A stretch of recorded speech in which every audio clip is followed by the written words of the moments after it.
Bonjour à tous et bienvenue dans cette nouvelle émission du Global Street Trader Academy, le Weekly Market Analysis. Ici François donc pour animer cette session. C'est la septième émission donc que je passe en revue avec vous donc pour donner notre point de vue global et les nouvelles qui vont potentiellement impacter le marché donc qu'il faudrait surveiller. Et cette semaine bien sûr on a disons c'est calme parce que les marchés américains aujourd'hui c'est férié. Il y a beaucoup de banques centrales qui sont un peu, on va dire, off. Également, les marchés asiatiques également sont fermés, je pense, pour 2 jours. Et cette semaine, il ne devrait pas avoir assez de grosses nouvelles macroéconomiques, à part, bien sûr, le discours de la Fed qui est attendu, ce qu'on appelle les minutes de la Fed, qui est attendu le mercredi. Et aussi quelques nouvelles macroéconomiques, notamment du côté de l'Angleterre, donc concernant le taux de chômage et puis aussi les taux d'intérêt. Mais on verra ça au cours de l'émission. Mais c'était pour dire que cette semaine, c'est plus ou moins calme sur les marchés financiers. Alors, donc, merci encore d'assister à cette émission. C'est grâce à vous que cette émission est un franc succès. Je remercie d'avance tous ceux et toutes celles qui vont suivre cette émission. Je remercie également mes amis, tous ceux qui m'assistent concernant le travail que nous faisons pour aider les traders particuliers, même les traders intermédiaires à pouvoir tirer profit du marché financier. Je sais que la plupart d'entre vous tradent le Forex et voilà pourquoi l'intérêt justement de suivre le Weekly Market Analysis qui est en fait qui vous donne un point de vue global sur le marché en général. Et qui dit Forex, ben, dit en fait macroéconomie. Donc, si vous voulez trader le Forex, il est très important d'avoir une vue vraiment assez succincte du comportement des acteurs du marché et également de savoir un peu interpréter les nouvelles macroéconomiques. Alors, pour ceux qui viennent de nous découvrir, moi, mon nom, c'est François Ablé. Donc, la plupart d'entre vous est habitué à moi. Je suis trader actif, trader particulier comme vous. Je suis ici également responsable du Global Structured Academy, GSTA, que vous voyez souvent sur la toile, sur les réseaux sociaux. Et si vous n'êtes pas encore, inscrit en fait à notre newsletter, je vous l'invite cordialement à le faire. C'est le www.gstacademy.com. Donc ça c'est le site web où vous pouvez avoir justement pour rentrer en contact avec moi à partir de cette newsletter ou aussi télécharger votre e-book gratuit. Aussi, vous pouvez aussi nous joindre sur Facebook, qui est également la même chose, GSTA, Global Studio Academy, comme à l'écran, à ce que vous voyez.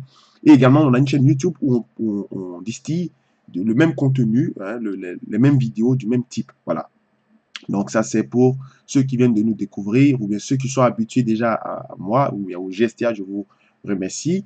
J'avais une petite précision faire, c'est que, et vous savez que j'avais commencé une campagne concernant je recherchais 9 volontaires concernant le trading pour former gratuitement pendant un mois, pour suivre, pour encadrer gratuitement 9 personnes que j'appelais le commando GSTA. Donc, il est constitué et à ce sujet, je serai un petit peu occupé avec eux pour justement les aider à pouvoir progresser sur les marchés financiers. Donc, a priori, il ne devrait pas avoir de live scalping les mercredis. Ça va dépendre. Je vais voir si j'ai la possibilité ou l'opportunité d'enregistrer des sessions de live scalping. Mais étant donné que je serai avec mes étudiants, je ne crois pas que ça serait possible. Mais dans tous les cas, si c'est le cas, je n'hésiterai pas parce que je sais que vous aimez beaucoup les live scalping et vous apprenez beaucoup. Je vois souvent dans vos commentaires. Donc voilà pourquoi je laisse cette petite précision. Donc, dans le cas où je peux enregistrer, je le ferai. Mais sinon, normalement, je ne pourrai pas parce que je serai en session chaque jour avec ces étudiants-là. Voilà. Donc ça, c'était pour les précisions concernant l'école et puis le fonctionnement donc de GSTA. Alors, on va bien sûr aller à l'avertissement lié au risque. Donc, comme vous le savez, je vais rétrécir mon écran pour que le cadre de mon écran pour que vous puissiez bien lire l'avertissement parce que c'est très important. Alors, comme vous le savez, négocier sur des comptes à marge nécessite vraiment une, une habilité et une dextérité avec les marchés financiers que vous ne devez pas négliger, notamment l'usage des futurs, le marché futur, l'usage des CFD qui sont un peu, comme j'ai dit, le petit frère des marchés futurs parce que c'est indexé. Également les ETF et les options, vous devez prendre connaissance que ces produits et ces marchés que nous suivons et que nous vous montrons à travers ces émissions sont des produits extrêmement dangereux et vous devrez justement en prendre connaissance pour ne pas être surpris et ne pas abuser avec l'usage de l'effet de levier parce que, certes, vous pouvez démultiplier votre compte, mais vous pouvez aussi euh, faire perdre tout votre capital en un rien de temps. Donc, il est très important d'avoir une notion de gestion de risque qu'on appelle souvent le risk management ou le money management à ce sujet-là. Voilà. Donc, ça, c'était pour l'avertissement lié au risque qui est devant vous, que vous avez pris connaissance, je suppose. Voilà. Donc, Weekly Market Analysis 7, donc semaine de 19 février, donc à partir d'aujourd'hui jusqu'au 24 février, donc jusqu'à vendredi. Comme je vous l'ai dit tout à l'heure, il n'y a pas a priori de grosses nouvelles sur les marchés financiers, à part du côté du dollar canadien, et puis au niveau aussi de la Grande-Bretagne. Donc, il n'y a pas vraiment grande chose à voir cette semaine. C'est congé, il y a beaucoup de congés. Congé President Day, je crois, aux États-Unis, donc marché américain fermé. Congé également du côté de la Chine, marché asiatique. Et puis, quelques petits discours. On a un discours du gouverneur Mark Carney, le gouverneur de la Banque d'Angleterre, je crois sur le jeudi. Mais on a aussi la publication du taux de chômage de l'Angleterre. On va voir bientôt le calendrier tout à l'heure à l'écran. Mais comme vous êtes habitué maintenant, cette semaine, je suivais la plupart des marchés que vous connaissez, c'est-à-dire le GBP USD, USD CAD et Eurodoll sur le Forex. Au niveau des indices, c'est pareil. Ça ne changera jamais. Dow Jones, Nasdaq, c'est la plupart des marchés majeurs, les indices majeurs que je surveille. Parce que nous sommes en CFD. Donc, si on était, par exemple, en futur, j'allais regarder plus aussi les small caps, l'Eurostock aussi, qui est très bon. Mais en CFD, je ne peux pas me limiter là avec le Dow Jones et le Nasdaq. Au niveau des matières premières, on a l'or, le cuivre, le pétrole et le gaz naturel. Et puis, les bons du trésor, bien sûr, on a l'eurobond et le T-note. Donc, ça, ce sont les classiques. Vous connaissez maintenant ces produits-là. Bien. Alors, on va passer, bien sûr, maintenant à, comme j'ai dit, pour visiter un peu le calendrier de marché. Alors, le calendrier de marché, bien sûr, comme j'ai dit tout à l'heure, il n'y a pas vraiment de grosses nouvelles. Les nouvelles que j'avais, le contexte économique que que je décrivais dans mes vidéos précédentes est toujours d'actualité, puisqu'il n'y a pas encore de nouvelles fondamentales ou bien de catalyseurs macroéconomiques pour justement bousculer un peu le marché, pour changer la donne. On est toujours dans cette même atmosphère de pression baissière à court et à très court terme sur le dollar, même si on a souvent des petits rebonds. Mais voilà, donc on va voir tout à l'heure le graphe du dollar index, donc l'indice dollar index qui est en fait composé à 50% de l'euro. Et c'est l'indice en fait pondéré de FXIM qu'on va regarder. Vous allez voir que on est dans un range au niveau du dollar américain. Et tant qu'on sera dans ce range, bien sûr, il y aura toujours et tant qu'il y aura ce qu'on appelle les political turmoil, donc la tourmente politique, le drama politique, donc qui pèse sur le dollar américain concernant les affaires du président, les affaires loufoques, on peut dire, du président Donald Trump. Comme vous le savez, récemment, il a été un peu encore un peu éclaboussé avec cette affaire je pense de sextape ou bien en tout cas il est supposément allé voir une actrice de films adultes et cette dame a dit qu'elle oui effectivement monsieur Donald Trump est venu la voir et il aurait payé 100 000, 130 000 dollars pour qu'elle se taise. Bon, vous voyez ce genre de choses.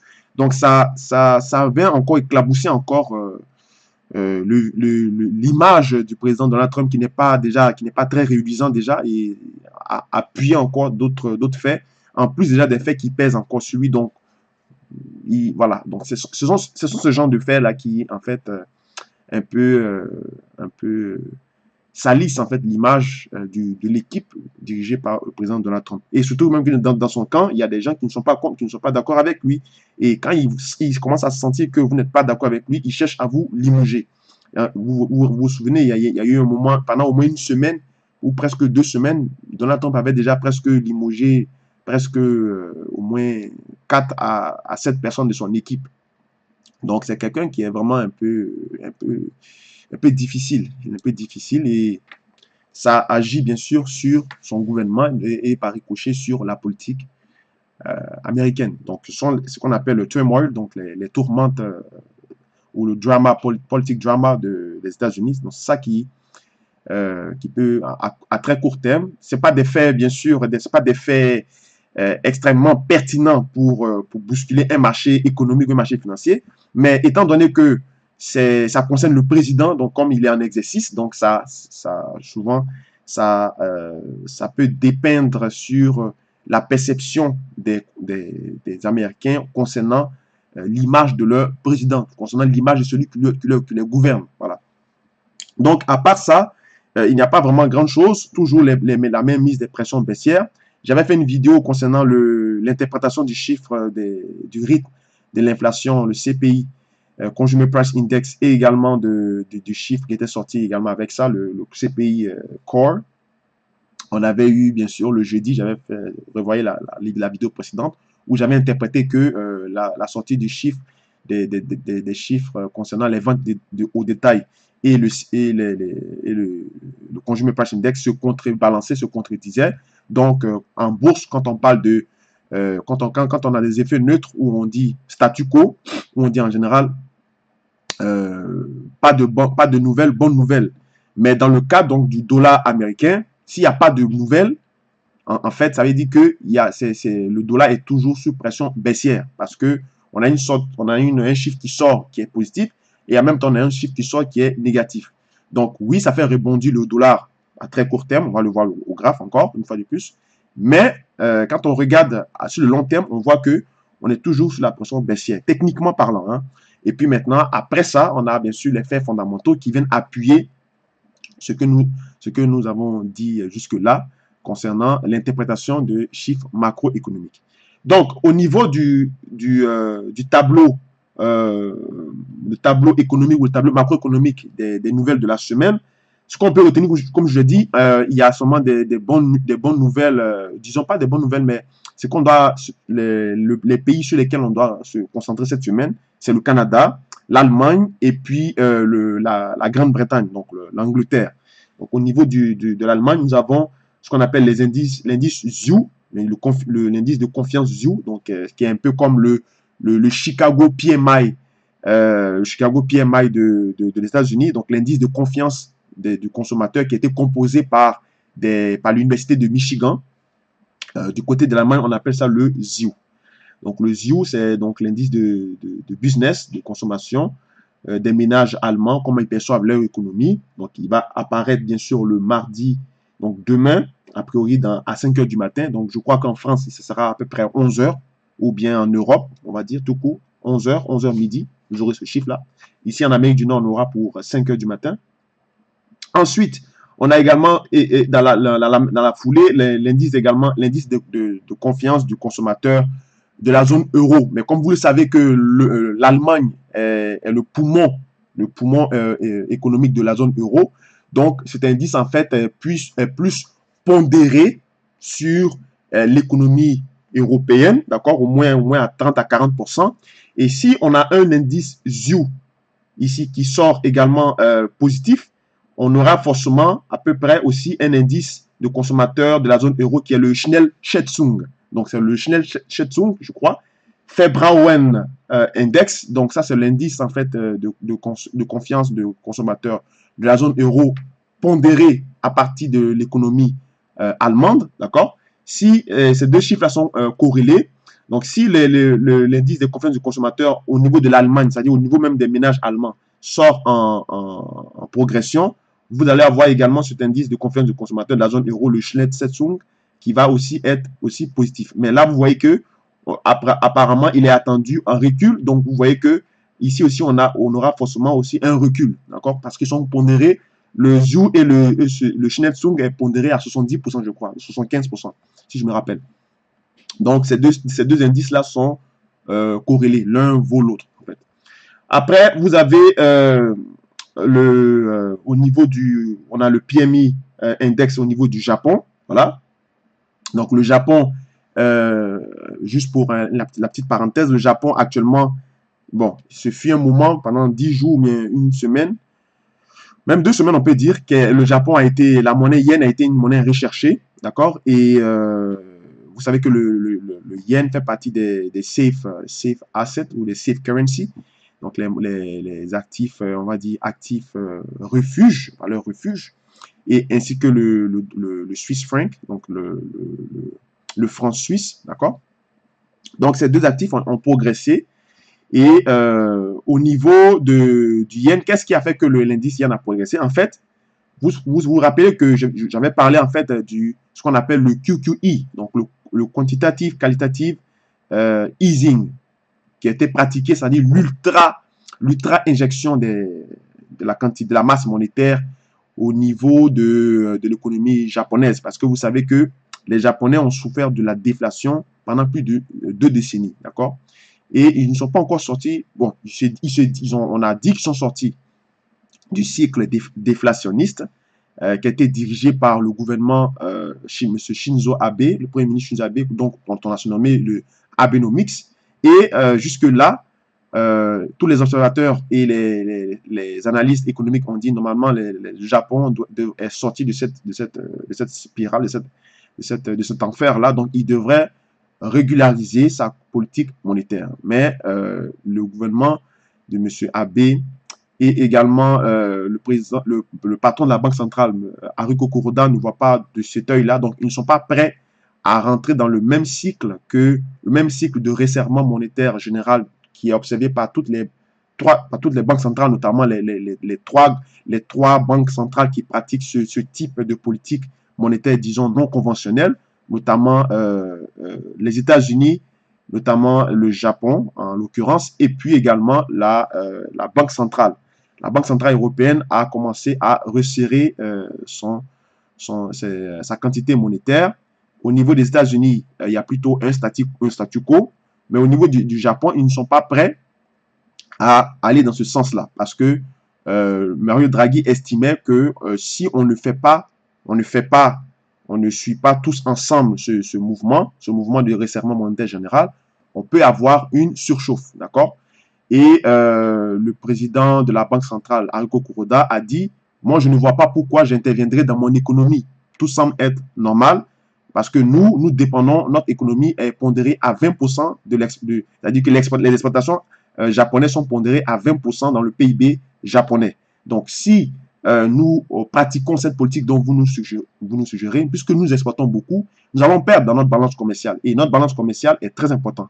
Voilà pourquoi je vous répète sans cesse que ceux qui traitent le forex sur le yen doivent suivre attentivement la balance de paiement japonaise parce que c'est un indicateur très très important pour eux, leur économie. Et si la balance commerciale japonaise sort en recul, vous allez voir que le yen va perdre au moins 100, 120 pips, 150 pips. Mais l'effet contraire va apparaître si on voit une balance commerciale qui sort avec de très bons chiffres, des chiffres positifs en fait. Donc, le patron, M. Kuroda, a dit que nous ne voyons pas l'intérêt de pouvoir intervenir actuellement dans notre économie, sur notre politique monétaire. Voilà pourquoi le yen a progressé. Donc, ça a été vu comme perçu comme le marché comme un signal bullish. Voilà pourquoi le USD yen a justement baissé. Et vous voyez aussi également que le dollar américain est en difficulté. Donc, quand le dollar américain baisse, pendant que le dollar américain baisse, le yen augmente. Ça fait baisser le USD yen. Donc, voilà, c'est un peu la parenthèse justement à ce sujet.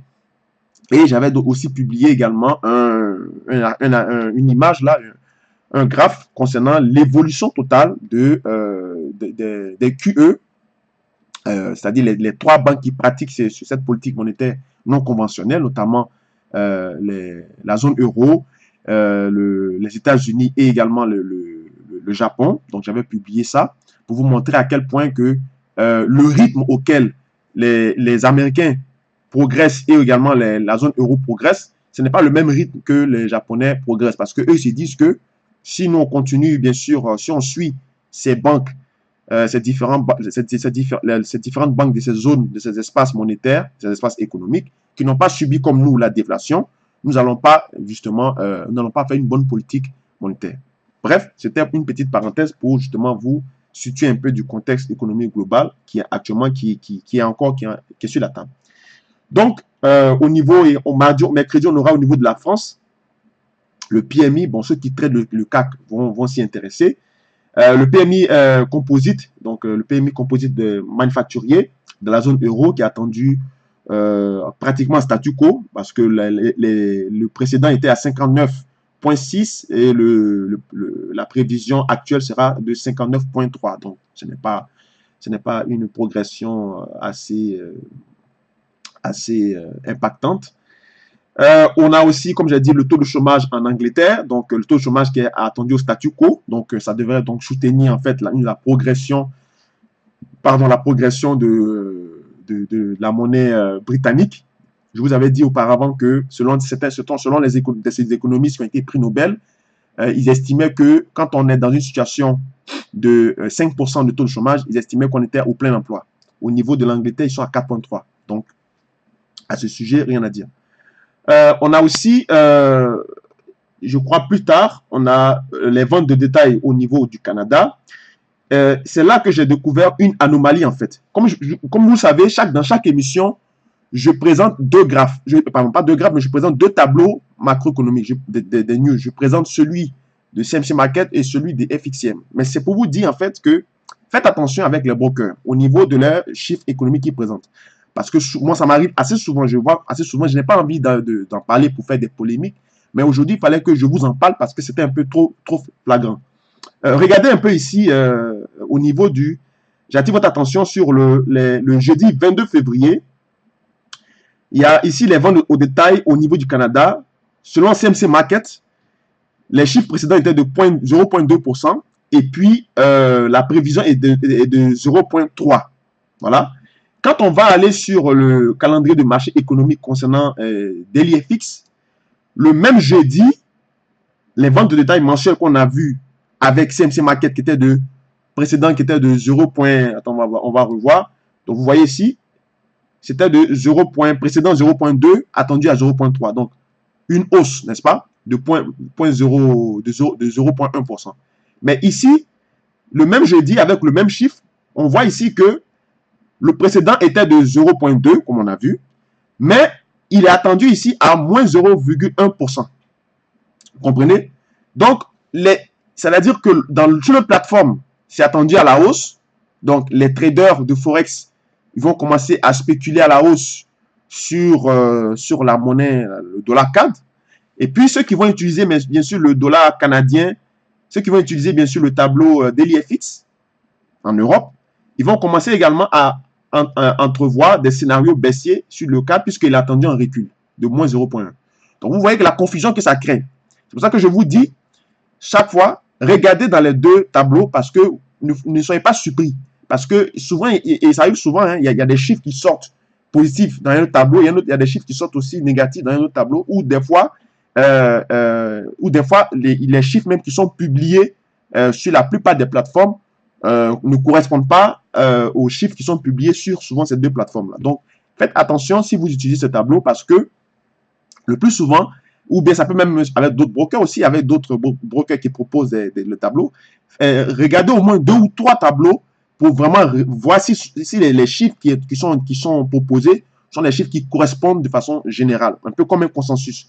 Parce que si vous voulez vous fier sur un seul tableau, vous risquez fortement d'être induit en erreur. Donc, c'était un peu ma mise en garde pour vous parce que ça arrive souvent, je laisse passer, mais cette fois-ci, il fallait que je vous montre parce que ce n'est pas sérieux, parce que regardez, le précédent, on le sait, c'était de 0,2, mais c'est celui qui est attendu est à moins 0,1, tandis que sur l'autre plateforme, c'est à 0,3. Vous comprenez? Et ils le mettent ici même en vert pour dire que ça a attendu à la hausse. Tandis que ici, on est en recul, c'est même négatif. D'accord? Donc, faites attention avec ce type de désinformation parce que cela peut vous induire en erreur. Et vous voyez ici que c'est sorti, ça apparaît à 8h30. 8h30 heure du Canada, bien sûr, nord-américaine. Et si on fait plus 6 heures, ça fait donc 14h30 qui est ici en Europe. Donc, c'est le même chiffre, c'est le même indicateur, mais il y a 2 grosses différences en termes d'estimation. D'accord? Donc, faites attention avec ce genre d'attrape, je peux dire. Voilà. Ou ce genre de coquille. Voilà. Ensuite, donc, après le Canada, au niveau des ventes de détail, on a aussi les ventes de détail excluant. Cet indice m'a toujours fait rire parce que ils mettent vente de détail excluant auto. Vous savez que le Canada n'est pas un pays qui est un pays automobile comme les États-Unis qui ont Ford, GM et tout ça. Le Canada n'est pas un producteur automobile. Donc, je ne vois pas en fait à quoi ça sert cet indicateur. J'ai toujours cherché à comprendre pourquoi cet indicateur, parce qu'ils mettent vente de détail excluant auto. Je comprends que les Canadiens consomment beaucoup des voitures nord-américaines parce qu'on achète du côté des États-Unis. Mais en général, ça, ce sont des indicateurs quand on possède en fait une industrie automobile qu'on peut justement, parce que c'est ça qui est plus significatif. Mais bon, ici aussi, ils ont des ventes de détail excluant auto. Mais ce qui nous importe, c'est vraiment les ventes au détail, d'accord? Vente au détail, c'est ça qui nous intéresse, cet indicateur-là, parce que lui, c'est un indicateur précurseur qui annonce justement la bonne santé ou bien la bonne santé de l'économie au trimestre à venir. Il fait partie des indicateurs précurseurs, voilà, leading indicator. Ensuite, pour terminer le vendredi, donc le vendredi, on a aussi, pardon, le jeudi, on a aussi les demandes d'allocation chômage. Donc ça aussi, c'est très important. Donc pour voir le nombre de personnes qui ont eu recours au nombre d'allocations chômage. Donc si on voit un nombre d'allocations chômage qui diminue, je l'avais dit que la plupart des gens sont aptes à aller à retenir ce marché de travail. Donc ils se désistent en fait de vivre de l'allocation et puis des choses comme ça. Donc ça, c'est aussi un bon indicateur à regarder. On a bien sûr les stocks de pétrole hebdomadaires. Comme vous le savez, cette semaine, c'est férié. C'est férié. On a un jour férié aux États-Unis qui est aujourd'hui lundi. Donc, quand c'est comme ça, les stocks de pétrole, en fait, au lieu de sortir le mercredi comme d'habitude, ils vont sortir le jeudi. D'accord? Donc, jeudi, on a le stock hebdomadaire qui est le crude oil. Et puis, le vendredi, on a aussi, le vendredi, on a le PIB révisé au niveau de l'Allemagne. On a l'indice des prix à la consommation, le CPI Core au niveau du Canada, donc à suivre. Voilà. Et puis également, je pense que c'est tout pour SMC Market. Et au niveau de DailyFX, on a également la plupart des choses dont j'ai parlé en revue. J'ai dit que le gros facteur économique à surveiller cette semaine au niveau de justement des nouvelles macroéconomiques, c'est au niveau de l'Angleterre et du Canada. Donc au niveau de l'Angleterre et aussi des États-Unis avec les minutes de la fête de mercredi. Mais au niveau des États-Unis, de la Grande-Bretagne, on a le taux de chômage. On a également le discours de Mike Carney, voilà, à Londres. Et puis, je crois aussi, mercredi, on a le compte rendu de la politique monétaire américaine, les minutes de la Fed, voilà. À part ça, tout ce qui arrive, on a aussi le PIB, le jeudi, le PIB en Angleterre, en Grande-Bretagne. Donc, on a le taux de chômage le mardi, je crois, si je ne me trompe pas. Taux de chômage, attendez, peut-être que c'est sur l'autre tableau. On avait vu ça tout à l'heure. Grande-Bretagne. Taux de chômage. Ah ben tiens, je l'avais vu tout à l'heure. Je l'avais même parlé. Attendez, je ne vois pas. Ah, il est là. Donc, taux de chômage, voilà. Donc, le mercredi, on a le taux de chômage en Angleterre et on a aussi, bien sûr, le PIB trimestriel. Donc, quatrième trimestre, le jeudi. Donc, mercredi, jeudi, on a taux de chômage et puis PIB de l'Angleterre. Donc, ça serait vraiment à surveiller. En plus, donc, des discours de Mark Carney le mercredi avec, le même jour au niveau des États-Unis avec les minutes de la Fed. Les ventes de détail mensuelles, donc l'anomalie que je vous avais montré. L'IPC national au niveau du Japon, donc faites attention aussi, très surveillé. Et puis l'IPC au niveau du Canada, voilà. Donc ça, c'était pour le contexte macroéconomique que je voulais vous faire savoir. Maintenant, on va passer maintenant, bien sûr, au graphique. Voilà, ici. Attendez, voilà. Très bien. Alors, comme vous le savez, le GBP-USD, donc a priori, il ne devrait pas avoir comment dire ça, de grandes nouvelles. Je vais déplacer mon écran, le mettre ici, que vous voyez bien. Voilà. Donc, a priori, il ne devrait pas avoir de grosses nouvelles macroéconomiques, plutôt du statu quo. Comme vous avez vu, on a des chiffres qui sont attendus sans variation. Donc, a priori, les mouvements techniques qui ont été initiés par la paire GBP-USD devraient être à mesure de progresser, d'autant plus qu'on attend des chiffres, des excellents chiffres au niveau du taux de chômage et au niveau également du PIB. Mais faisons attention au discours des banquiers centraux. Donc, ça peut changer un peu. Comme je l'ai dit, le point fondamental, il varie comme le point technique. Hein. Donc, la semaine passée, on peut être fondamentalement haussier sur une paire. La semaine qui arrive, on peut être fondamentalement baissier, dépendamment de la communication qui a été faite au cours des médias financiers. Voilà. Donc, ici, a priori, on a vu qu'on a cassé justement ce triangle-là. On avait une forte résistance ici en rouge. On a cassé le triangle. Donc, triangle ascendant sorti généralement haussière. On a fait un throwback. C'est ce qu'on voit ici à l'écran. Je vais plus... voilà. Attendez. Voilà. Donc, on a cassé throwback sur la ligne orange, comme je l'ai dit, de payer. Donc, ça a été fait. Après ça, on est en train d'essayer de se stabiliser un peu, parce que vous savez, un marché ne monte pas toujours en ligne droite. Hein. Il monte un peu, il respire, correction, ou bien après une stabilisation, une latéralisation, et après, il progresse. Donc, c'est certainement ce scénario-là qui est sûr, en fait, qui est en cours sur le GBP-USD. Au fur et à mesure du temps que le dollar sera fragilisé par les faits économiques et politiques que j'ai décrits en début de cette présentation, aussi longtemps aussi que les chiffres macroéconomiques au niveau de l'Angleterre vont tenir, le GBP-USD devrait progresser dans sa figure technique qui a été décelée pour l'horizon du temps weekly. Donc, triangle ascendant sorti généralement haussière, et on devrait aller dans les zones de 1.45, 1.50, dans la zone en bleu ici. D'accord? 1.45, pardon. Donc, si on casse 1.45, oui, on peut aller jusqu'à la ligne orange qui est aux alentours de 1.50. Mais cette zone en bleu, cette zone assurée en bleu, est une zone en général qui est un peu difficile, parce que ça a été travaillé assez souvent de façon difficile. On va voir ici l'historique. Regardez un peu l'historique de cette zone. Vous voyez ici que ça a été vraiment, ça a servi de pivot, de seuil de polarité, inversion de polarité, pivot, support, résistance et tout ça. Donc, a priori, il faudrait faire attention à cette zone-là que je viens de mettre assurée en bleu. Si on va en intraday, donc en H1, on voit ici que j'ai dessiné en fait un biseau d'élargissement baissier, donc sortie généralement haussière.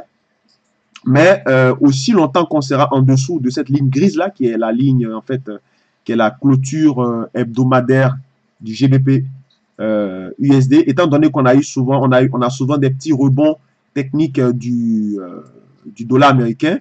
On peut avoir souvent des consolidations comme ça à court terme jusqu'au niveau des 1,39, d'accord, 1,39. Donc, tant qu'on est en dessous de cette ligne grise, on est en pression baissière. Mais si on consolide, on viendra forcément prendre appui sur cette oblique ici qui traverse les plus bas du mois de février que j'ai mis ici en vert pour progresser en fait vers les plus hauts. Donc, du genre, un scénario de ce genre-là. Regardez par exemple, donc on suppose qu'on a une baisse ici. Voilà. On va avoir également un truc comme ça. Voilà, puisqu'on a déjà travaillé, on va aller retester la ligne grise. Après, on va venir retaper soit ici pour repartir, d'accord, pour aller tester les niveaux, ainsi de suite, vous comprenez. Donc, le marché évolue toujours en dents de scie, voilà, et aller progresser plus haut, ok. Ça, c'est un scénario qui est probable, hein, qui est plausible, hein. Donc, soit on peut avoir ça, ou bien on peut avoir aussi un autre scénario du même genre. Je vais le enlever, retirer ce qui est là. Voilà. Voilà, ici. On peut avoir un scénario comme ça où on peut venir même casser cette oblique ici, voilà. Faire un pullback là, puisqu'on a tendance baissière, et puis peut-être venir ici, descendre là pour venir où il y a la ligne verte qui constitue le plus bas de février, avec l'oblique verte qui constitue le support historique concernant cette figure qui est le triangle du triangle ascendant que je vous ai montré en hebdomadaire. Et là, ce serait vraiment une excellente opportunité d'achat pour payer le GBP USD pour aller plus haut, parce que vous savez qu'en général, aussi longtemps que le dollar sera en difficulté, le GBP USD avec les chiffres macroéconomiques de la zone, de Grande-Bretagne, on va voir le GBP/USD progresser dans le sens de la tendance de fond, la tendance haussière. Donc voilà un peu le scénario technique que moi je vois et je suis également attentif à ce sujet-là. Alors je passe à l'USD-CAD. Donc l'USD-CAD, comme vous le savez, le dollar canadien n'est pas très top ces temps-ci.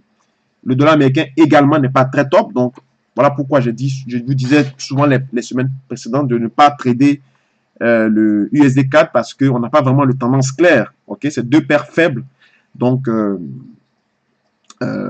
mathématiquement, c'est sûr que l'effet s'annule. D'accord, négatif sur négatif. On peut avoir des impulsions aussi, des progressions. Mais je n'aime pas travailler comme ça parce que ça peut souvent induire une erreur. Il suffit d'une petite information dans ces deux paires qui sont faibles et puis ça contrebalance, ça contredit complètement notre scénario. Et d'autant plus que tant qu'on est, bien sûr, en dessous, on est au niveau de ces zones de contraction, c'est-à-dire entre la zone hachurée en bleu et la zone hachurée en orange, j'ai demandé d'être prudent et d'être neutre sur cette paire-là. Même si le biais est haussier. Comme vous le voyez ici, on a en bougie weekly, donc hebdomadaire. Donc on voit ici qu'on a 2 semaines de hausse, donc le biais est haussier. Mais il faudrait rester neutre, d'accord? Parce que on n'a pas encore vraiment de tendance qui s'est dessinée à court terme. C'est vrai que là, vous allez me dire, bon, moi je vois un double top, c'est vrai, le double top est validé. Ouais, on a un double bottom, pardon, excusez-moi. Donc on a un truc comme ça, d'accord? On a un truc comme ça. Ok, on a un truc comme ça. Voilà. Donc on va certainement progresser, aller dans ce sens-là. Oui, certes.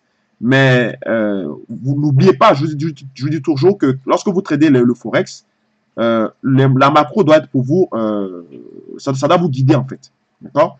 Et c'est l'analyse technique qui doit être, en fait, vous utiliser pour avoir un excellent timing et un point d'entrée.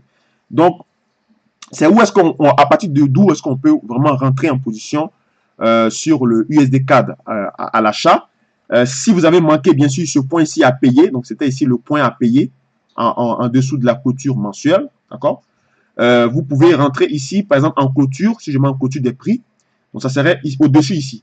Donc voilà, au-dessus de 1,28 800 en clôture de 1,28 800, là, vous pouvez maintenant rentrer à l'achat sur USD-CAD. Mais pour le moment, tant qu'on est dans cette zone ici, en dessous de 1,28 800, il ne faut rien faire. Voilà, 1,28 800, 1,28 750, tant qu'on est en dessous, il ne faut rien faire, il faut rester neutre. C'est mon point d'avis.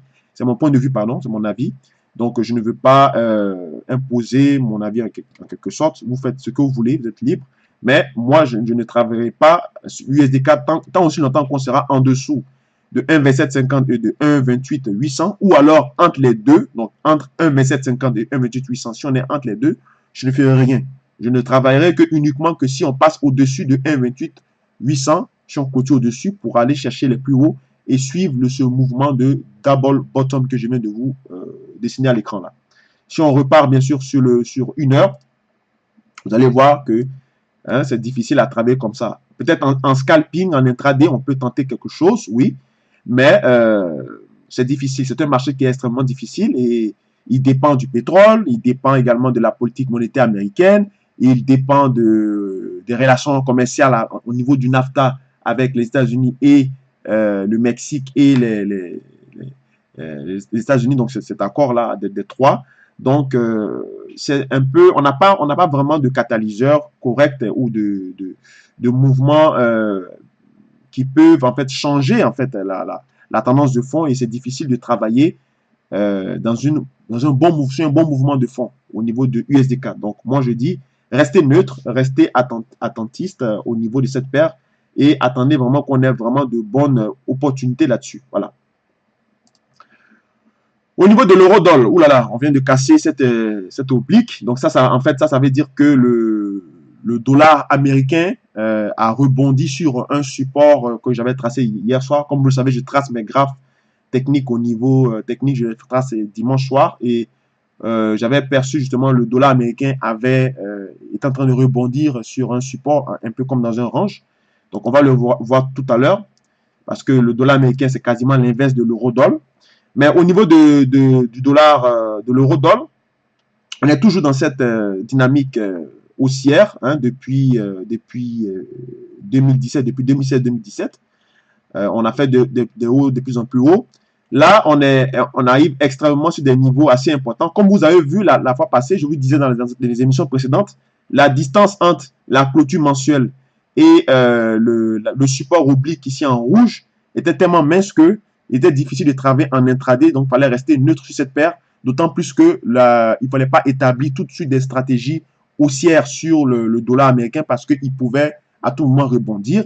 Donc c'est à ça là que je voulais en venir. Donc vous avez vu que l'eurodoll a cassé donc son plus haut, en fait son plus haut sa clôture mensuelle, est allé titiller donc la zone des 1,25, d'accord, et puis il est revenu. Mais quand on regarde un peu le graphe de l'eurodoll, on voit bien qu'on est dans un statu quo, on est dans un marché qui est, oui, qui a une tendance de fond haussière, mais il est neutre. Parce que vous voyez ici que ça fait 4 mois, donc chaque bougie ici représente 4 semaines. Donc, 1 semaine, 2 semaines, 3 semaines, 4 semaines. Vous voyez qu'on fait du surplace. Donc, il y a un carré ici, un rectangle ici. Donc, du coup, ça veut dire quoi? Ça veut dire qu'en fait, on est dans un énorme range, en fait. D'accord? On est dans un énorme range. On peut le tracer, si vous voulez, à l'écran pour que ça puisse vous donner une bonne vision de l'eurodoll. Voilà pourquoi j'ai demandé de rester neutre. On est dans un marché neutre, voire haussier, c'est vrai. Et il fallait donc rester prudent sur cette paire-là. Voilà. Voilà pourquoi j'ai dit de ne pas trader l'eurodoll parce que il n'y a pas vraiment de mouvement, c'est-à-dire que d'impulsion qui peut nous amener à construire une tendance saine sur l'eurodoll. On a des plus hauts, des plus bas, des mèches, et vous le voyez, ça se traduit là, parce qu'on est arrivé sur des niveaux où la distance entre les clôtures précédentes et le support, la résistance historique était tellement mince. Donc, on arrive un peu dans les zones de contraction. Donc, quand c'est comme ça, il faut éviter de travailler dans ces zones de marché. Il faut attendre qu'on ait des cassures. Voilà. Quand on brise des niveaux assez importants. Il se traduit à l'écran. Et quand on va, bien sûr, en 1 heure, vous voyez ici que c'est ça, en fait. C'est un range, vous voyez. C'est un range, un gros range. On travaille des zones ici, en bas. On fait des plus hauts, on revient, on fait des plus hauts. En intraday, bon, on a brisé, bien sûr, cette ligne intermédiaire, cette droite de tendance intermédiaire. On peut ici tenter, par exemple, un short après le pullback ici jusqu'à 1,24. Donc, on attend que le marché, je vais agrandir un peu mon écran pour que vous puissiez voir ce que je dis, tout en déplaçant ma caméra de l'autre côté. Voilà. Comme ça. Donc, on a rompu cette droite de tendance que j'avais tracée hier. OK? Donc, on a brisé cette droite de tendance. Donc, baisse. On va attendre un pullback ici sur la droite de tendance au niveau des 1,24. Voilà, 1,24 est un chiffre rond. Donc, ce serait un bon point d'entrée pour shorter. Pour justement aller dans le sens du rebond du dollar américain. Donc, je vais m'arrêter là pour l'eurodoll. Je ne vais pas sauter pour aller voir les autres, mais on va aller rapidement voir le graphique sur le dollar, l'indice dollar index, donc le dollar américain, pour voir justement, puisque c'est inversement corrélé, pour vous montrer en fait ce que j'avais vu ce dimanche. Donc, je pense ici, dans Forex. Oui. Donc, vous voyez ici également, c'est un range également au niveau de, je vais dépasser mon écran, c'est un range au niveau de l'US dollar index, d'accord? Donc, l'US dollar index de FXCM, vous voyez que c'est un range, on est venu rebondir pile poil sur la tendance, la droite de tendance verte ici. Je vais la mettre en weekly. J'avais publié ce graphe là déjà. Vous voyez que la tendance de fond est aussi sur l'US dollar index, ok? À chaque plus bas, il est payé. Il a été payé ici, il a été payé là, il a été payé là. Et il est en train d'être payé également ici. Sauf qu'on est dans une zone, la zone assurée en bleu, c'est une zone un peu difficile à travailler. Il peut y avoir des montées, des descentes, juste pas d'orientation claire, d'accord? Mais aussi longtemps qu'on est au-dessus de cette ligne bleu ciel que vous voyez à l'écran, 11 570, ça c'est en fait la pondération de l'US dollar index sur la plateforme FXM, mais en général, l'US dollar index se cote aux alentours des 88-90. Hein. Voilà. Donc, en général, aussi longtemps qu'il est au-dessus de cette ligne bleu ciel, qui est la clôture mensuelle, d'accord, Et également, la ligne noire que vous voyez là, qui est en fait sa clôture hebdomadaire. Faites attention avec le dollar américain. Il peut rebondir, aller jusqu'à la zone, le sommet de la zone en bleu ici, qui est le 11, qui est 11 650. Et ça va mettre une pression à très court terme sur toutes les paires qui sont cotées en dollars, notamment euro-dollar. Notamment, ça va aussi permettre, ça va mettre la pression également sur les indices américains. Les indices américains, c'est-à-dire le Dow Jones, le Nasdaq, ils peuvent encore consolider encore. On va en venir. Je vais vous montrer quelle est ma vision, justement. Même si le fond demeure toujours haussier, parce que c'est toujours comme ça. Les mouvements sont comme ça. C'est toujours contrebalancé quelque part. D'accord? Quand un monte, quand l'un monte, on a une tendance haussière sur l'un. Au moment où l'autre aussi baisse pendant ce temps, au moment où l'autre c'est-à-dire au moment où l'autre baisse, c'est-à-dire il respire, puisqu'il ne monte pas en ligne droite, il monte, il se repose, il remonte. D'accord? Donc quand il monte, l'autre baisse. Quand il se repose, l'autre monte. Et quand l'autre monte également, l'autre baisse, ainsi de suite. Donc, les mouvements se contrebalancent. Donc, ici, on a un léger rebond. D'accord? L'US dollar index qui a rebondi sur ce niveau-là en vert qui est payé. Il va peut-être monter jusqu'à 11 650. D'accord? Et pendant ce temps-là, l'euro-dollar sera également shorté, puisqu'on a vu qu'on a rompu cette droite des tendances intermédiaires en H1. Donc, à très court terme, en intraday, on peut shorter l'euro-dollar, pourquoi pas. D'accord? Et ici, vous voyez bien qu'on voit très bien l'US dollar index, il a rebondi dans ce carré-là, d'accord? Dans ce rectangle. Il a rebondi pile poil, c'était payé, il a fait un plus haut, et là, il est en train de progresser encore pour aller chercher peut-être les 11 650, c'est-à-dire ce niveau-là. Vous voyez ici, ce niveau en cache ici, là, en cache bleu ici, là. Donc, ce niveau-là qui constitue un peu une zone un peu de retrait pour peut-être encore reconsolider pour revenir assez plus bas, pour repartir encore plus haut. Vous comprenez? On peut avoir un scénario comme ça. Donc, vous avez vu, on a une progression de ce genre-là. Revenir ici. Là, on forme un double bottom. Puis, on va chercher les plus hauts. D'accord? Et ainsi de suite. Donc, on peut avoir un scénario comme ça sur l'US dollar index. Donc, faites attention si vous travaillez bien sûr sur le Forex, sur les paires cotées les paires cotées en dollars. Il faudrait travailler à la hausse uniquement et si et seulement si que les paires que vous utilisez au numérateur sont extrêmement puissantes. Si vous avez des chiffres macroéconomiques qui sont extrêmement puissants, c'est-à-dire qu'ici sont plus puissants que le dollar, ils progressent plus puissamment que le dollar américain, là, vous pouvez justement travailler à la hausse. Mais si ils sont des chiffres un peu mous, un peu mitigés, ne faites pas des scénarios haussiers, je vous en prie, parce que le dollar américain peut vous jouer des tours. Voilà. Donc, c'est peut-être pour attirer votre attention là-dessus, comme vous le voyez ici.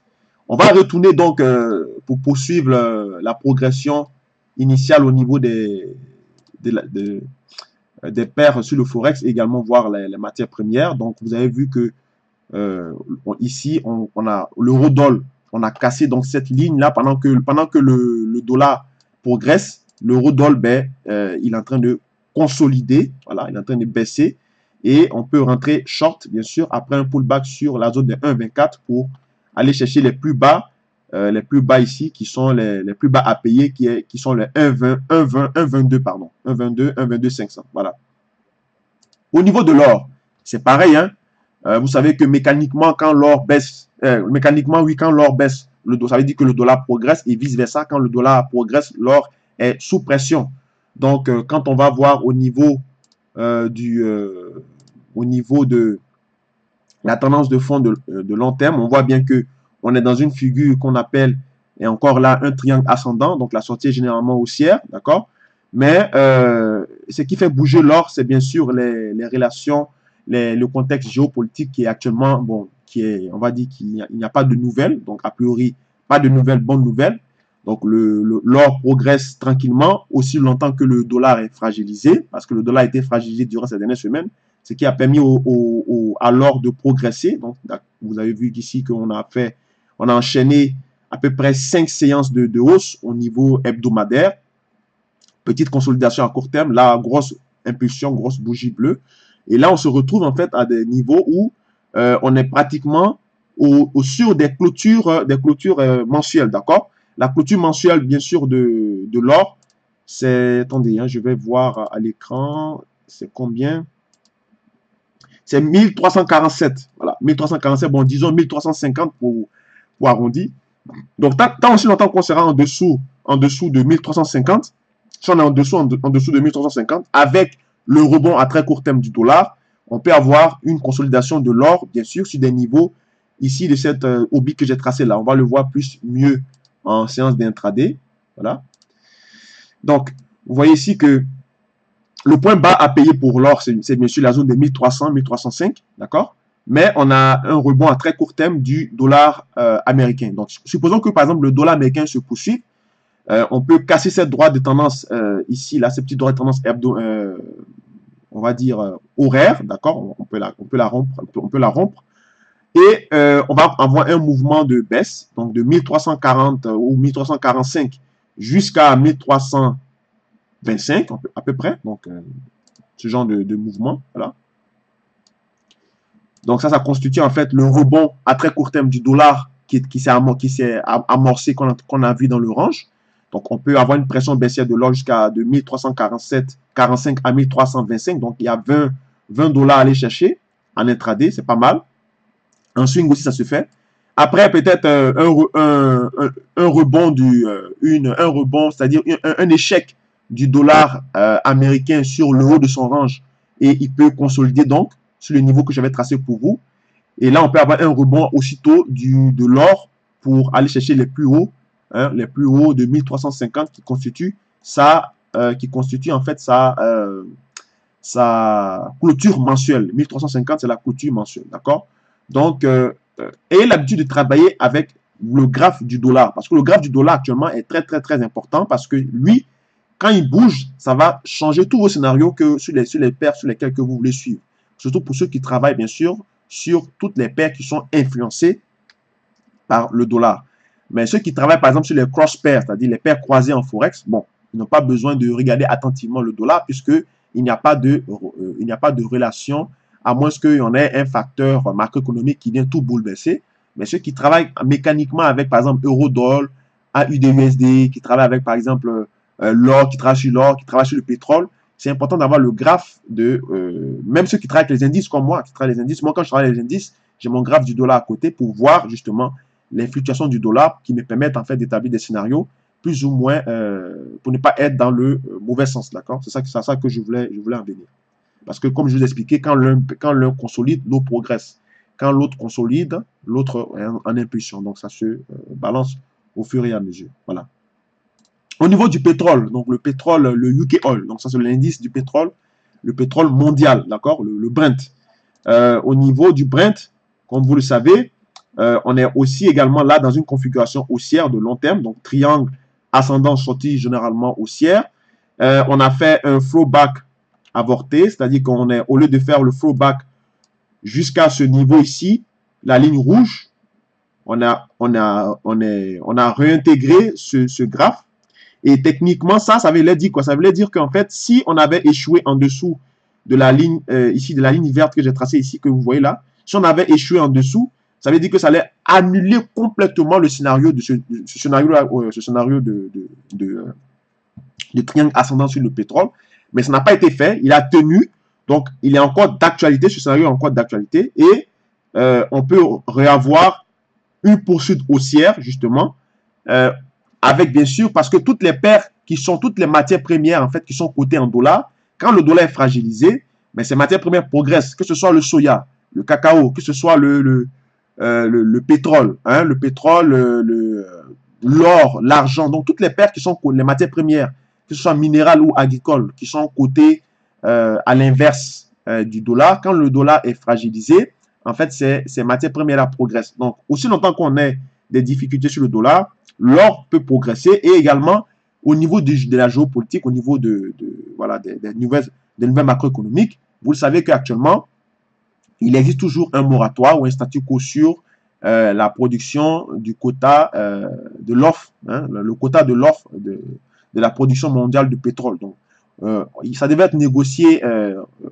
dans les jours à venir, mais s'il n'y a pas de nouvelles là-dessus, le pétrole progresse. Hein. L'or noir, on l'appelle souvent l'or noir ou le pétrole, il progressera aussi longtemps que ces faits ou ces nouvelles macroéconomiques persistent, avec également une pression baissière sur le dollar. On verra le pétrole progresser vers les plus hauts, c'est-à-dire les plus hauts de 75 $ le baril, voire 80 $ le baril, d'accord? C'est sûr qu'on peut pas avoir une ligne droite continuelle comme ça. Des fois, il faut qu'il consolide un peu pour se reposer. C'est en fait ça l'idée de la théorie générale, la théorie de dos, la théorie cyclique de dos, donc des plus bas de plus en plus haut. Donc, un mouvement d'impulsion, une correction ou une latéralisation, une impulsion encore, une correction, et ainsi de suite. Donc, on peut poursuivre donc dans cette lancée. Comme vous le voyez ici, on a eu une progression fulgurante. On a un throwback qui a été qui a piégé un peu certains traders au niveau de la ligne rouge ici, parce que ceux qui sont rentrés ici à l'achat, qui ont voulu anticiper une progression, se sont fait avoir parce que le marché a réintégré le scénario. Mais moi, j'avais dit que si on passait en dessous de ce niveau, c'est là que moi, je considérais que le scénario serait avorté, mais ça n'a pas été le cas. Mais on est encore dans une reprise justement de l'UK Oil. On peut voir également en 1 heure ce que ça donne.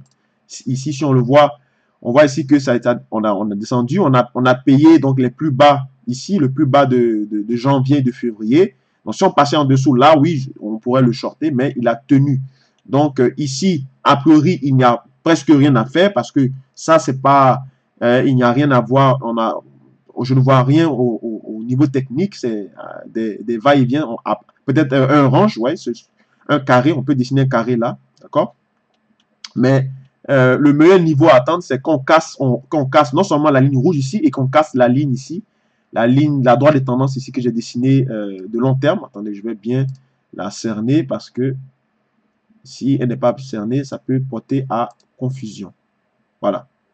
Donc cette ligne-là, cette droite de tendance ici, qui prend les plus hauts de janvier et tout ça, de février.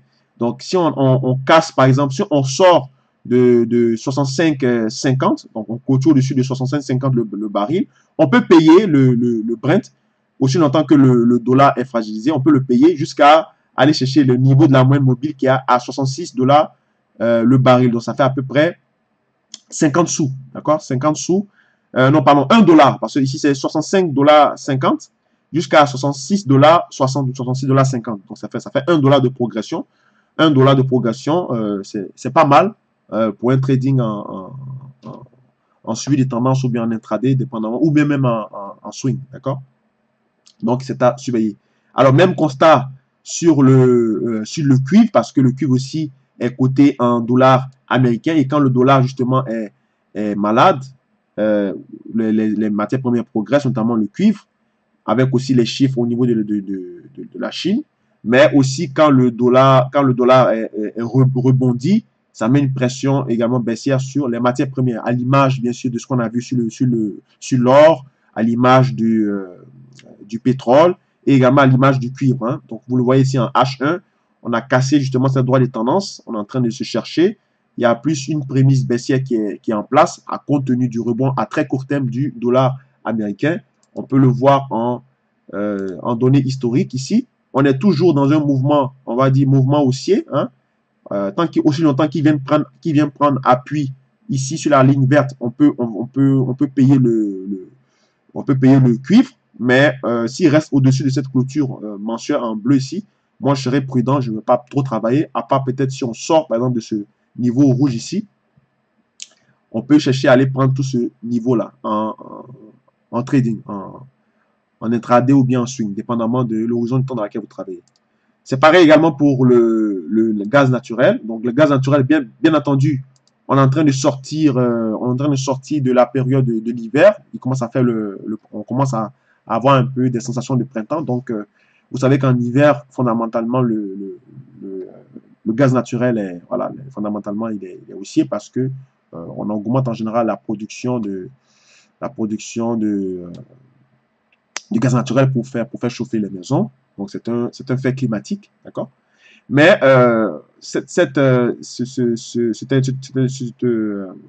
produit-là a été un peu particulier cette temps-ci parce que il n'a pas respecté techniquement disons, les scénarios que l'on avait mis en place. C'est vrai qu'en intraday, c'est difficile de travailler sur sur le gaz naturel en intraday, surtout sur les CFD, mais en futur, on peut le travailler. Lorsqu'on a jamais tracé donc ce triangle-là symétrique, d'accord, on est venu, moi j'avais cru qu'on allait sortir justement de, quand on allait casser, puisqu'on avait cassé le 3,50 $, on est venu échouer là, ici, on n'a pas pu progresser, donc je me suis trompé. Après, le marché a consolidé, violente baisse, compte tenu, comme je vous ai dit, le gaz naturel a les mêmes caractéristiques que le pétrole, hein. Donc, au niveau du quota du pétrole, de baril du pétrole, ça concerne aussi le gaz naturel. Et avec les tensions géopolitiques également qu'il y a sur les plateformes ou les forages ou les sites d'exploitation de ces matières premières, là, de ces ressources, ça met à mal justement la progression dans les cours de ces produits-là. Donc, on a vu donc, une violente cassure donc, du gaz naturel. Ensuite, actuellement, là où on se trouve, on est dans une zone un peu, il faut faire attention, une zone un peu de neutralité, parce que cette zone hachée en bleu, c'est une zone qui a été travaillée à maintes reprises. Vous voyez un peu l'antécédent, c'est difficile à travailler là. Support devenu résistance, résistance devenu support, donc tout est un peu flou. Et là, j'ai tracé une petite ligne grise ici pour montrer en fait la clôture hebdomadaire. Donc moi, dans cette zone-là, je ne fais rien. Certains parmi vous peut-être vont tenter un short, peut-être ici, à ce niveau-là, si le mouvement retrace. Mais moi, j'attendais qu'on sorte de ce niveau-là, de cette zone hachée en bleu, pour au moins tenter une vente du gaz naturel jusqu'à aller chercher les plus bas ici. Les plus bas ici, parce qu'il y a beaucoup de niveaux à aller chercher plus bas. Donc, je resterai à l'écart de ce marché, puisque le point technique, en fait, ne va pas dans le même sens, ou c'est discutable. Il ne va pas dans le même sens, mais c'est discutable avec l'effet macroéconomique, d'accord? On peut le voir même ici en 1 heure.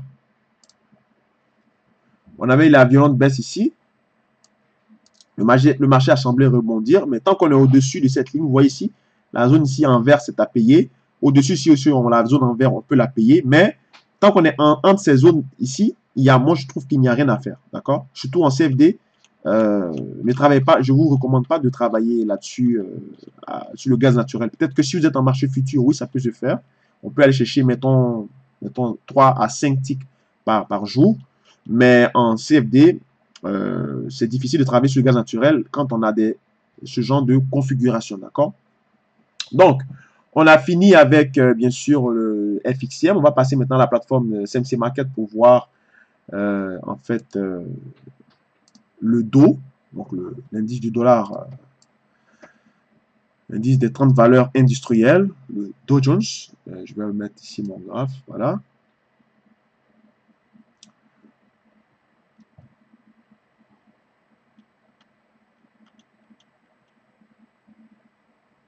Ok, j'ai manqué donc cette baisse parce que j'avais mis un ordre ici et puis j'avais attendu, je voulais attendre qu'on casse cette ligne pour rentrer en position, mais je l'ai manqué. Vous voyez, j'ai manqué tout ça. C'est pas grave, c'est des choses qui arrivent. Surprise. Donc le Dow Jones, comme je vous avais dit tout à l'heure, je vous avais dit que quand le dollar est fragilisé, le Dow progresse parce que c'est inversement relié. Et quand le dollar aussi se porte bien, les indices également consolident. Donc, on est sorti d'une semaine avec le Dow, où par exemple, la semaine dont on est sorti, c'est-à-dire qu'on a eu une impulsion haussière. OK, impulsion haussière sur le Dow, parce qu'on avait clôturé au-dessus de la Kijun. On avait cassé violemment la Kijun, mais on n'a pas clôturé en dessous, on a clôturé au-dessus. Donc, c'est normal qu'il y ait eu une confiance des acheteurs. Ça, je vous l'avais dit auparavant. Et on a progressé. J'ai dit que le Dow va être haussier si on clôture au-dessus de la Tenkan. A priori, c'est le scénario qui est en train de se passer. Parce que, étant donné qu'on a un rebond à très court terme du dollar américain, donc si le dollar américain rebondit jusqu'à son niveau, son rectangle que je vous avais montré, son rectangle du range dont je vous avais montré, on peut avoir justement une consolidation à court terme du Dow, c'est-à-dire de passer de 25 185 maintenant jusqu'à 24 900, voilà, 920, 930, d'accord? Donc, un léger pullback, donc une consolidation ici jusqu'à ce niveau. Et c'est là maintenant qu'on peut rentrer à l'achat sur le Dow. C'est-à-dire qu'on peut payer le Dow il faudrait attendre que le dos, par exemple, pour ceux qui traitent le dos, hein, donc je parle à ceux qui traitent le dos comme moi.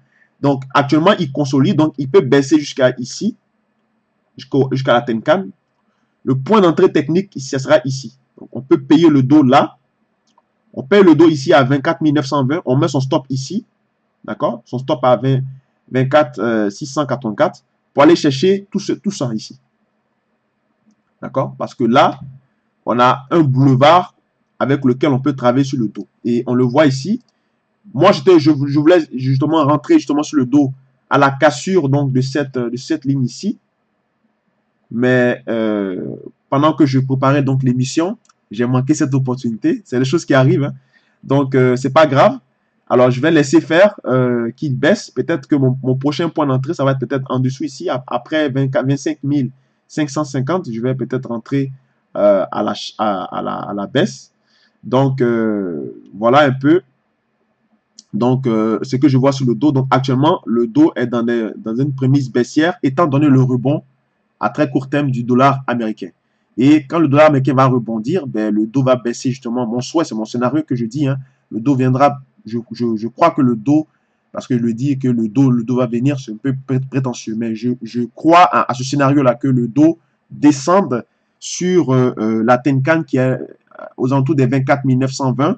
Et c'est à ce moment-là que moi, je vais payer le dos. Voilà. Donc, parce que ce n'est pas moi qui décide, c'est le marché qui a toujours raison.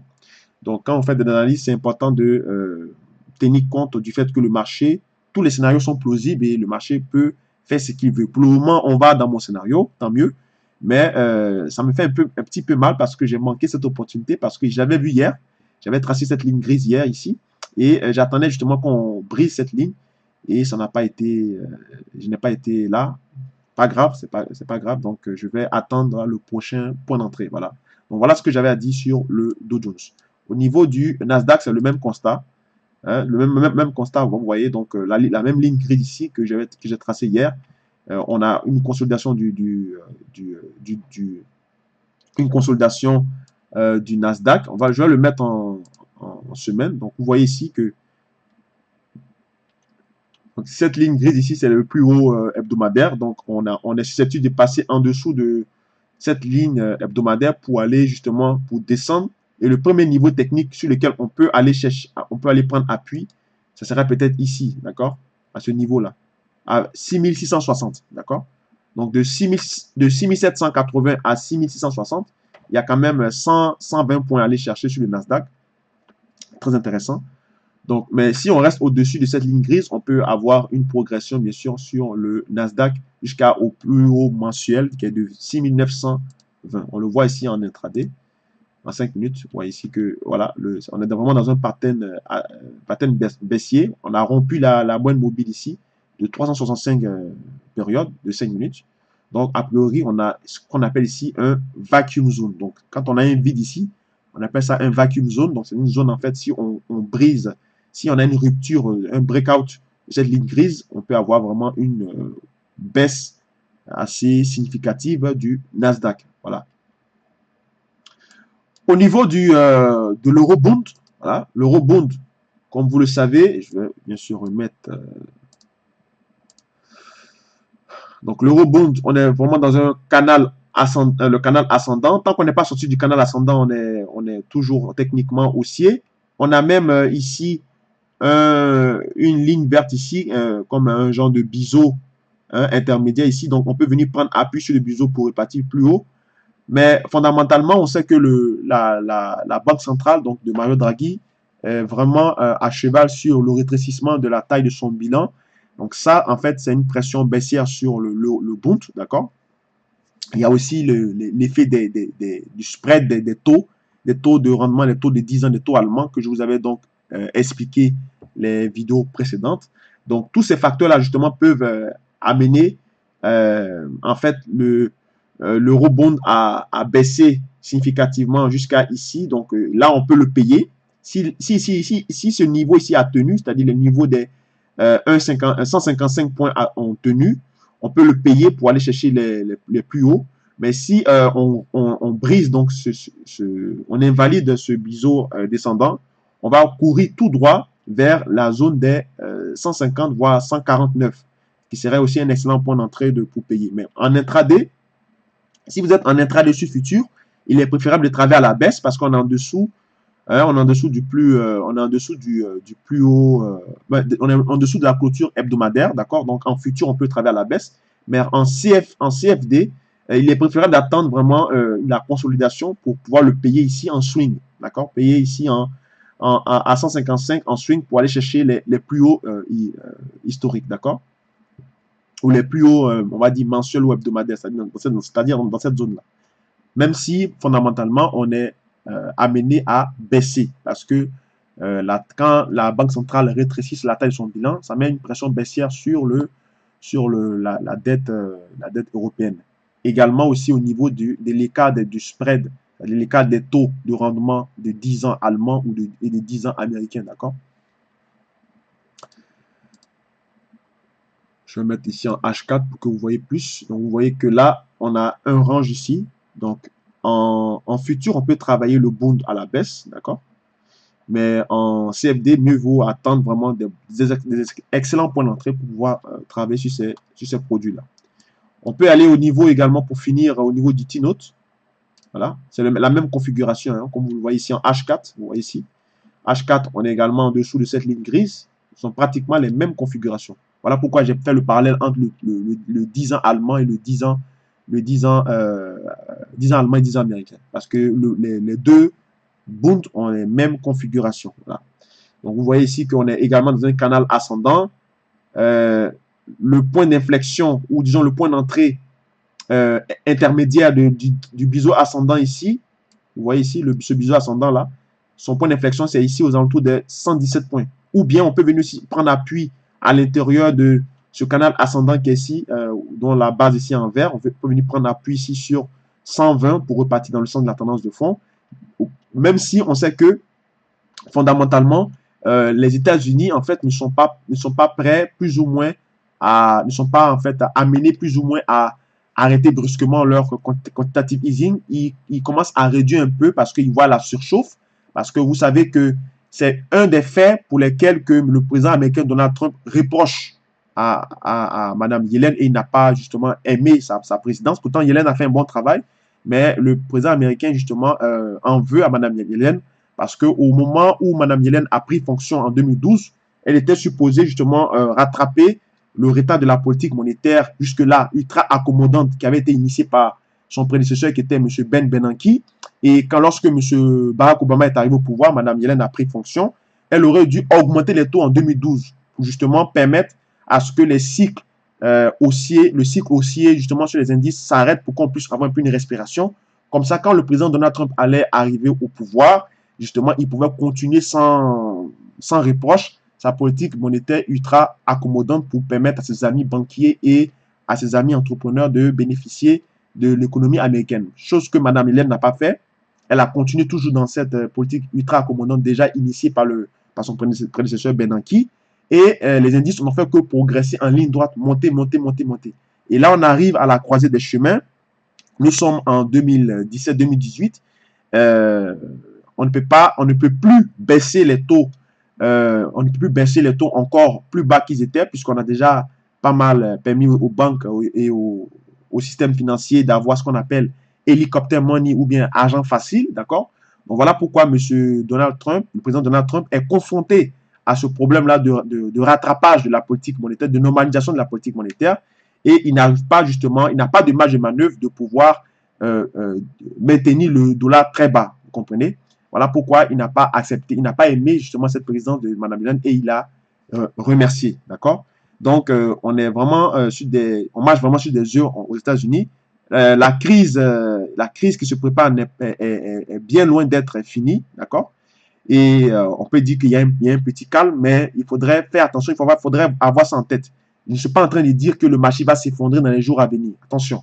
Je suis en train de dire simplement que de vous mettre en tête que c'est un scénario qui peut arriver à tout moment. Parce que les États-Unis ont un retard dans leur politique monétaire. D'accord? Et on a eu un peu un test les semaines passées, en début du mois de février, on a eu un test de baisse significative de 5%. Ça, c'était un test. Parce que ce qui arrive est encore plus violent que ça. D'accord? Donc, soyez conscients de cela. Donc, pour revenir ici au niveau du T-Note américain, donc en intraday, pour ceux qui travaillent les marchés futurs, ils peuvent travailler à la baisse puisqu'on est le T-Note américain est très facile à trader en futur. Hein. Moi, c'est là-dessus que moi j'ai commencé quand j'ai débuté ma jeune carrière de trader. Donc, moi, j'allais travailler bien sûr à la baisse parce qu'on est en dessous des niveaux de la zone ici qu'on a cassé violemment, la zone des 1,24, 1,25 que j'avais parlé de ça dans les vidéos précédentes. On est également en dessous également de la ligne grise qui est là, qui sont des niveaux hebdomadaires, d'accord? Donc, en intraday, on peut aller chercher à 5 à 10 ticks sur le T-Note, ok?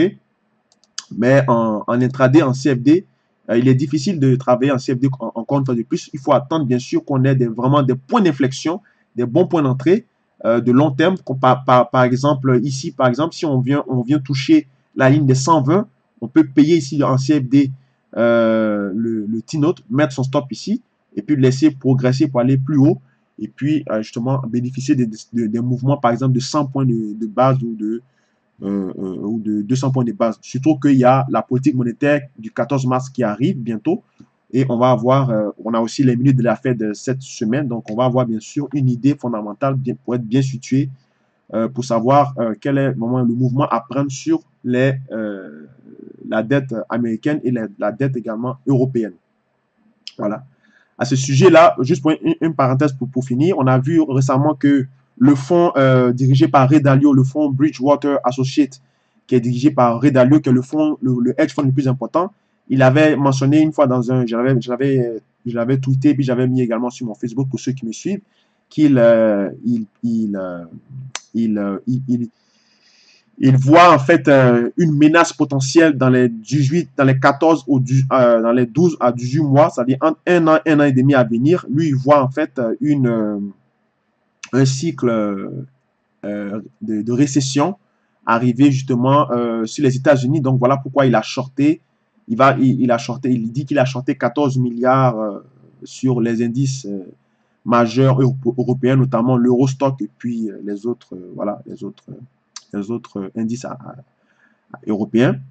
Donc, ce genre de déclaration, en fait, il faut faire attention parce qu'en général, c'est dans les récessions que les gérants de fonds gagnent plus d'argent. Si vous ne le savez pas, je vous l'apprends. Donc, c'est de la communication. Donc, quand il dit qu'il voit une récession à venir sur les États-Unis dans le 1 à 1 an et demi à venir, c'est en fait pour amener les gens à avoir peur, à créer un vent de panique, d'accord? Et quand quand le marché va commencer à shorter, également, lui va se positionner également en même temps. Il n'est pas positionné, je ne crois pas qu'il soit positionné, il n'est pas assez fou pour se positionner actuellement à 14 milliards. Il veut créer un vent de panique, donc il fait de la communication pour amener les gens vers lui, d'accord?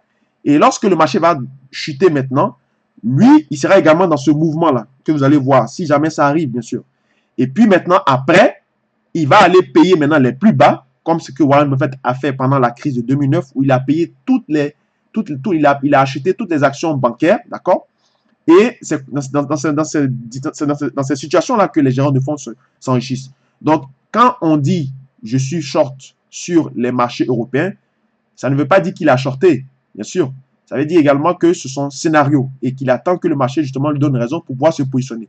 Donc, ça, c'est en fait pour vous aider à décrypter le langage, justement, de ces gérants de fonds qui, en fait, leur but, c'est de piéger le maximum de traders pour pouvoir bénéficier de ces mouvements-là qui, eux, ils espèrent dans leur scénario. Vous savez qu'en bourse, l'argent ne disparaît pas. Hein. L'argent, c'est des transferts de flux. Hein. L'argent se transfère de poche en poche. Donc, quand vous perdez, il y a forcément quelqu'un dans le marché quelque part qui a récupéré une partie de votre argent. D'accord? Donc, c'est en fait c'était une parenthèse pour justement vous mettre en garde concernant ce type d'annonce. Voilà. Donc, on a fini donc cette émission aujourd'hui. On va voir maintenant le récapitulatif. Voilà, le récapitulatif de ce qu'on a dit tout à l'heure. Donc, ce qu'il faut retenir, c'est que, attendez, voilà, le GBP-USD, hein, le Forex GBP-USD, on est fondamentalement neutre, voire haussier, comme on l'a vu. Techniquement, en intraday, on peut travailler à la hausse, d'accord? Au niveau de long terme, les techniques long terme, le swing haussier tient toujours. Donc, le fallback sur le niveau, là, le trait rouge qu'on a vu pour avoir une poursuite haussière.